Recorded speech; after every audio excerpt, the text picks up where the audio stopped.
دا cricket encounter, حقائق، دلائل اور ریکارڈز پر مشتمل منفرد کرکٹ شو۔ وسیم جونیئر کیوں، میر حمزہ کیوں نہیں، ابرار احمد کیوں، یاسر شاہ کیوں نہیں؟ سلیکشن پر اٹھ گئے پھر سوالات، مگر کیا ہے حقیقت؟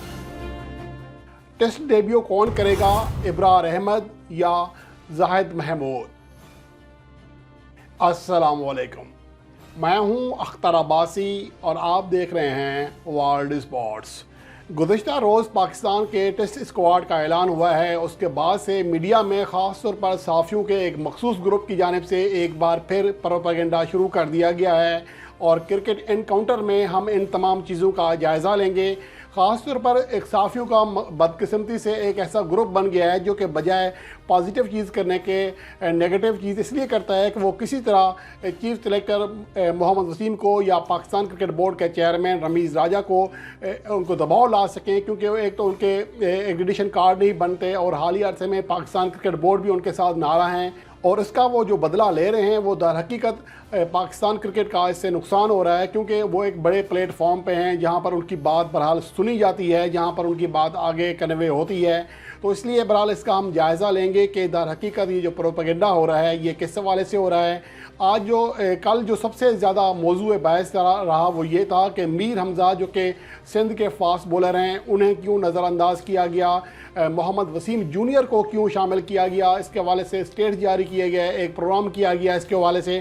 پہلی بات تو یہ ہے کہ اگر ہم اسٹیٹس کی بات کریں تو محمد وسیم جونیئر کا در حقیقت ٹیسٹ جو فرسٹ کلاس کیریئر ہے وہ زیادہ لمبا نہیں ہے، جیسا کہ آپ اسکرین پر دیکھ سکتے ہیں۔ اگر آپ میر حمزہ کا اور محمد وسیم جونیئر کا موازنہ کریں تو میر حمزہ 30 سال کے ہیں، وسیم جونیئر 21 سال کے ہیں۔ فرسٹ کلاس میچز کا بہت بڑا فرق ہے، 92 میچز کھیلے ہیں میر حمزہ نے، 7 میچز کھیلے ہیں وسیم جونیئر نے، اور وکٹوں کی تعداد بہت بڑا فرق ہے، 376 میر حمزہ کی ہیں اور 20 وکٹیں صرف وسیم جونیئر کی ہیں۔ اور اس کے علاوہ اگر اوورآل کارکردگی دیکھی جائے ایوریج کے اعتبار سے میر حمزہ آگے ہیں، بیسٹ پرفارمنس کے لحاظ سے آگے ہیں، اکنامی ریٹ کے لحاظ سے آگے ہیں، اور میچ میں جو 5 وکٹیں ہیں 27 بار یہ کارنامہ سر انجام دے چکے ہیں، ماسوا اسٹرائک ریٹ کے جس کی ٹیسٹ فارمیٹ میں زیادہ اہمیت ہوتی ہے۔ اس کے علاوہ ہر شعبے میں میر حمزہ آگے ہیں اور ان کی جو کارکردگی ہے حالیہ عرصے میں وہ اپنی جگہ، لیکن در حقیقت پروپیگنڈا کرنے سے پہلے یہ بھی نہیں سوچا جاتا کہ ہم جو چیزیں پاکستان کرکٹ بورڈ کے خلاف کر رہے ہیں یا میڈیا میں شائقین کی جو رائے عامہ ہموار کرنے کی کوشش کر رہے ہیں وہ در حقیقت کتنا جھوٹ پر یا غلط بیانی پر مبنی ہے، کیونکہ میر حمزہ دوران ٹورنامنٹ جو کہ قائد اعظم ٹرافی جاری ہے اس کے دوران ہی انفٹ ہو گئے تھے، اور ان کے بارے میں پاکستان کرکٹ بورڈ کے جو چیف سلیکٹر ہیں محمد وسیم، انہوں نے ایک سوال کے جواب میں واضح کر دیا تھا کہ میر حمزہ ان سے بات ہوئی ہے، وہ انفٹ ہیں، اس لیے انہیں سلیکشن کے لیے زیر غور نہیں لایا گیا۔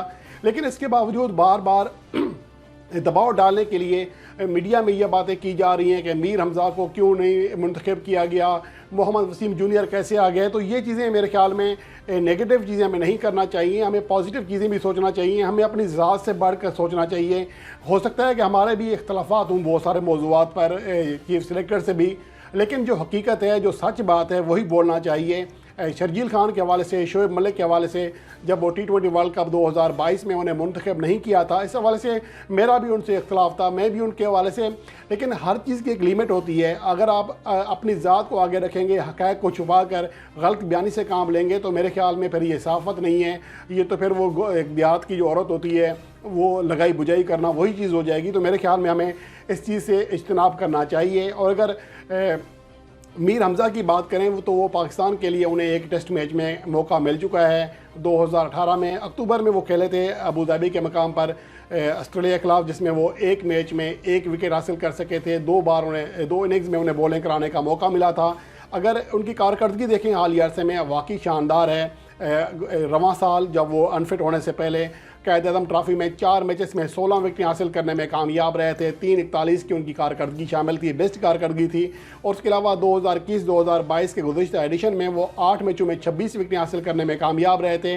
تو پچھلے سال کی طرح اس سال تو ان کی کارکردگی آؤٹ کلاس نہیں ہے، لیکن اوورآل اچھی ہے۔ لیکن دوسری جانب اگر محمد وسیم جونیئر کی بات کریں تو وہ ایک طرح سے جونیئر کھلاڑی ہیں، واقعی نئے کھلاڑی ہیں. ان کا جو ڈیبیو ہوا ہے فرسٹ کلاس کا اس کو بھی زیادہ عرصہ نہیں ہوا، صرف 1 سال ہی گزرا ہے، 1 سے 1.5 سال گزرا ہے، اور صرف 7 فرسٹ کلاس میچز کھیلے ہیں. لیکن انہیں ایکسپوجر مل چکا ہے پاکستان ٹیم کے لیے کھیلنے کا. حالیہ T20 ورلڈ کپ میں شریک تھے، T20 ورلڈ کپ 2021 کے اسکواڈ کا حصہ تھے. اس کے بعد وہ مسلسل کھیل رہے ہیں اور ون ڈے فارمیٹ میں وہ اپنی افادیت منوا رہے ہیں. اب یہ سلیکٹرز پر منحصر ہے. اور دوسری بات یہ کہ میر حمزہ اگر فٹ ہی نہیں تھے تو پھر انہیں کیسے منتخب کیا جا سکتا تھا.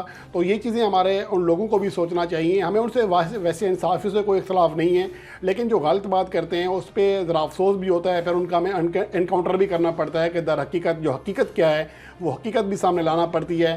تو اس لیے وہ کچھ قدر ناراض بھی ہو جاتے ہیں کبھی کبھار. لیکن میرے خیال میں ان کی اپنی اگر اظہار خیال کرتے ہیں، کوئی رائے دیتے ہیں تو ہماری بھی اپنی رائے ہو سکتی ہے.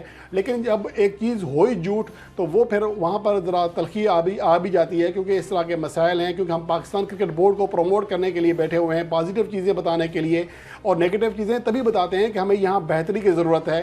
جیسا کہ میں نے T20 ورلڈ کپ 2022 سے پہلے بار بار یہی کہا تھا کہ شعیب ملک پاکستان ٹیم کی ضرورت ہیں، چیف سلیکٹر غلط نہیں کر رہے ہیں، اور شرجیل خان کی بھی ضرورت ہیں.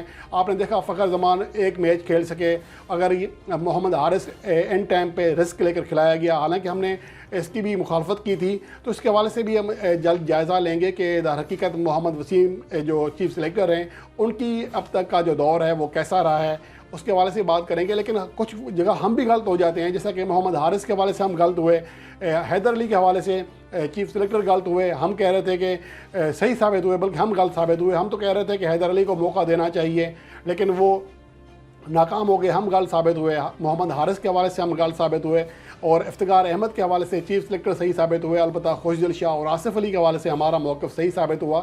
تو یہ چیزیں پھر ہوتی رہتی ہیں.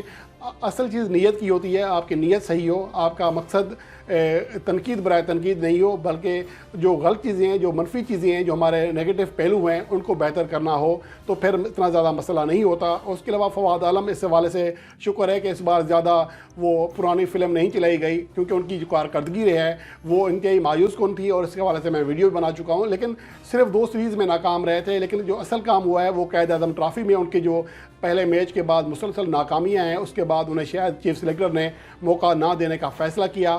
اور اس کے علاوہ یاسر شاہ کے حوالے سے بڑی بات ہو رہی ہے، اور نیچے ٹرولنگ بھی ہو رہی ہے، کیونکہ یاسر شاہ کو کھلانا چاہیے تھا، اس کی یہ کارکردگی ہے. تو میرے خیال میں اس کی کارکردگی اچھی نہیں ہے. ان کا جو کم بیک ہوا تھا دورہ سری لنکا میں، اس میں آپ ان کی کارکردگی دیکھ سکتے ہیں، ایوریج کلاس کی کارکردگی رہی ہے. اور حالیہ جو قائد اعظم ٹرافی ہے اس میں دیکھ لیں خیبر پختونخوا کے خلاف گو کہ وہ ایک میچ میں 10 وکٹیں حاصل کرنے میں کامیاب رہے.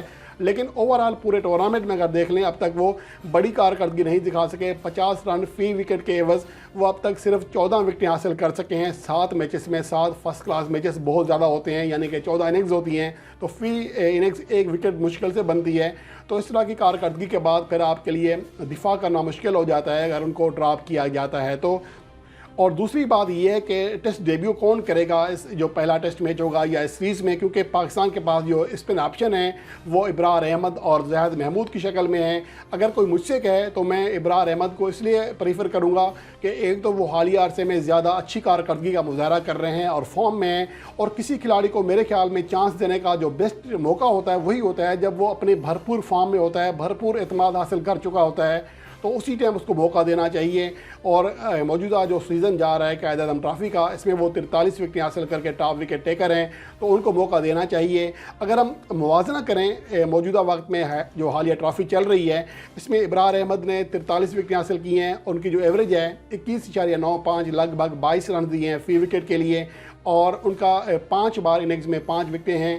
اور اس کے علاوہ زاہد محمود کی کارکردگی دیکھیں تو میرے خیال میں زیادہ اچھی نہیں ہے. وہ 7 میچوں میں صرف 13 وکٹیں حاصل کر سکے ہیں، اور 45 رن فی وکٹ سے بھی زیادہ ان کی ایوریج ہے، لگ بھگ دگنے سے بھی زیادہ رنز دے رہے ہیں ابرار احمد کے مقابلے میں. اور اب تک وہ کسی میچ میں 5 وکٹوں کا کارنامہ سر انجام نہیں دے سکے، کسی اننگز میں سوری.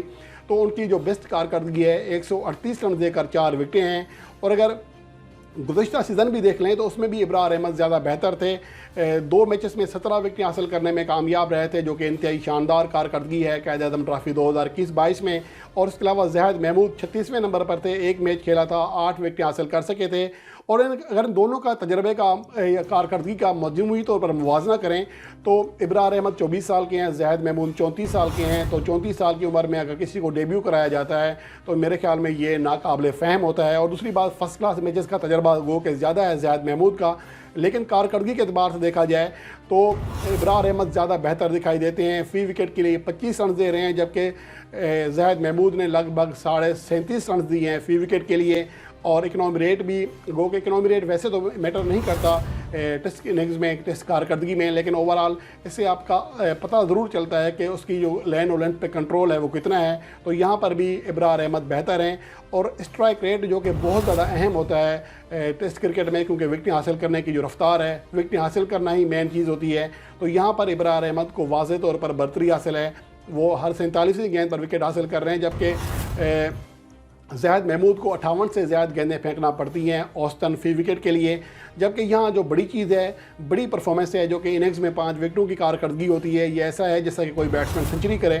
تو ابرار احمد نے 13 میچز کھیل کر 7 بار یہ کارنامہ سر انجام دیا ہے، جبکہ زاہد محمود نے 3 گنا زیادہ یعنی کہ 35 میچز کھیلنے کے باوجود ان سے کم 6 بار یہ کارنامہ سر انجام دے سکے ہیں۔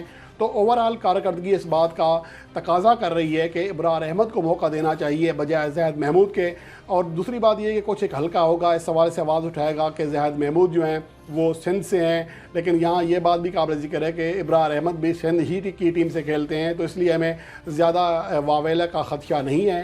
لیکن بہرحال واویلا مچانے والے واویلا مچاتے رہیں گے، لیکن ہمیں حقیقت میں وہی کام کرنا چاہیے جو کہ پاکستان ٹیم کے لیے زیادہ سود مند ہو۔ اور میرے خیال میں ابرار احمد کا ایک تو ان کی ایج کم ہے، ان کے پاس ایک لمبا کیریئر پڑا ہوا ہے، اور اس وقت وہ بہترین فارم میں ہیں، تو یہی بہترین وقت ہے کہ انہیں موقع دیا جائے۔